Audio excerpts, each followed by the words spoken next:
சிந்து பைரவி அடுத்த வர எபிசோடில் பார்த்திங்க அப்படின்னா இந்த மாதிரி வந்து பைரவி வந்து சில நகைகள்லாம் போய் திரும்ப வந்து கடையில் கொடுத்துருவான்னு சொல்லுவாங்க. ஆனால் வந்து ஆறுமுகம் அந்த நகையை கொடுக்காம ஒரு பொம்மையை, ஒரு கேர்ள் பொம்மையை வீட்டில் வாங்கி அந்த பொம்மைக்கு வந்து சேலை கட்டி நகை போட்டு பார்த்திங்க அப்படின்னா அழகு பார்த்துட்டு இருப்பாரு.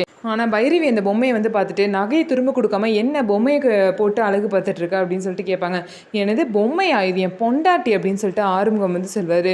சரியான பைத்தியமாக இருக்கும் போல் அப்படின்னு சொல்லிட்டு பார்த்தீங்க அப்படின்னா பைரவியும் அங்கேருந்து போக பார்ப்பாங்க. உடனே வந்து பைரவி போகிறப்ப வந்து பைரவி பின்னாடியிலேருந்து பார்த்தீங்க அப்படின்னா ஆறுமுகம் வந்து ஓய் பொண்டாட்டி ஐ லவ் யூ அப்படின்னு சொல்லிடுவார். இதை கேட்ட பைரவி ஷாக் ஆகி திரும்பி பார்ப்பாங்க.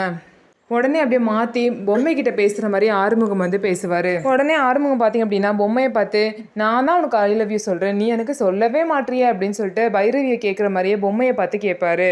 இதுக்கப்புறம் பைரவி பார்த்தீங்கன்னா நீலாம் திருந்தவே மாட்டேன் அப்படின்னு சொல்லிட்டு அங்கேருந்து கிளம்பி போயிடுவாங்க. இந்த மாதிரி இவங்களுக்குள்ள ரொமான்ஸையும் பார்த்தீங்கன்னா காமெடியாக வந்து காட்டுறாங்க. ஸோ நம்ம வீடியோ உங்களுக்கு பிடிச்சிருந்தா நம்ம வீடியோவை லைக் பண்ணிக்கோங்க, மறக்காமல் நம்மளோட சேனலை சப்ஸ்கிரைப் பண்ணிவிட்டு பாருங்கள்.